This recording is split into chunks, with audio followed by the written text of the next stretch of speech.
জ্বালানি তেলের দাম ও সংকটের কারণে বিপাকে ঠাকুরগাঁওয়ের কৃষকেরা। সৌরবিদ্যুৎ চালিত সেচ পাম্পই হয়ে উঠেছে তাদের অন্যতম ভরসা। আর এর উদ্ভাবক তাদের একজন, সালমান আলী। এতে খরচ যেমন কমেছে, অন্যদিকে তেল ও বিদ্যুৎ সাশ্রয় হচ্ছে, পরিবেশও থাকছে সুরক্ষিত। ঠাকুরগাঁও প্রতিনিধি SM জসিমউদ্দিনের পাঠানো তথ্য ও ভিডিওতে বিস্তারিত দেখুন ডেস্ক রিপোর্টে।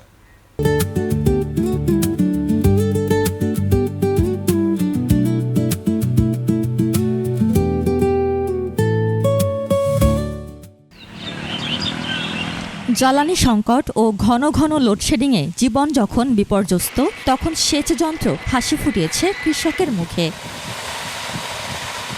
ঠাকুরগাঁওয়ের রায়পুর ইউনিয়নের মোলানি গ্রামের সলেমন আলী ব্যাটারিবিহীন সোলার সেচ পাম্প তৈরি করে সাড়া ফেলেছেন এলাকায়। 2014 সালে তৈরি করেন এই পাম্প। বর্তমানে তার তৈরি 26টি সৌর পাম্প দিয়ে প্রায় 300 হেক্টর জমিতে সেচ দেওয়া হচ্ছে। সোলার দিয়ে পানি নিলে আরো লাভ আছে, যেমন শব্দ দূষণ, বায়ু দূষণ, এদিক দিয়ে মানুষ উপকৃত হচ্ছে। দেশের বিভিন্ন এলাকা থেকে কৃষক ও উদ্যোক্তারা আসছেন এই প্রযুক্তি নিতে। ঢাকা উত্তরা 4 নম্বর সেক্টর থেকে আসছি। ঠাকুরগাঁয়ে সোলার প্রজেক্ট আছে, এই জন্য দেখতে আসলাম। আমাদের দেখে পছন্দ হয়েছে। হিউমিডিটি ঠিক রাখার জন্য বিদ্যুতের কন্টিনিউয়াস ফ্লো দরকার, এবং সেটা একমাত্র সোলাই সাপোর্টটা দিতে পারে।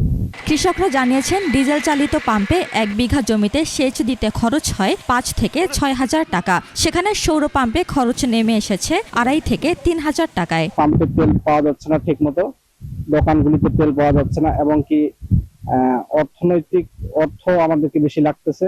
এখানে সোলার দিয়ে পানি দিলে 2-2.5 হাজার টাকা দিয়ে আমরা 6 মাসে পানি দিই, আর মেশিন দিয়ে পানি দিলে 6.5 হাজার টাকা বিঘা নেই। সোলার পাম্প পানি নেওয়াতে আমি খুব উপকৃত হয়েছি, এই জন্য যে যখন তখন আমরা পানি নিতে পারছি।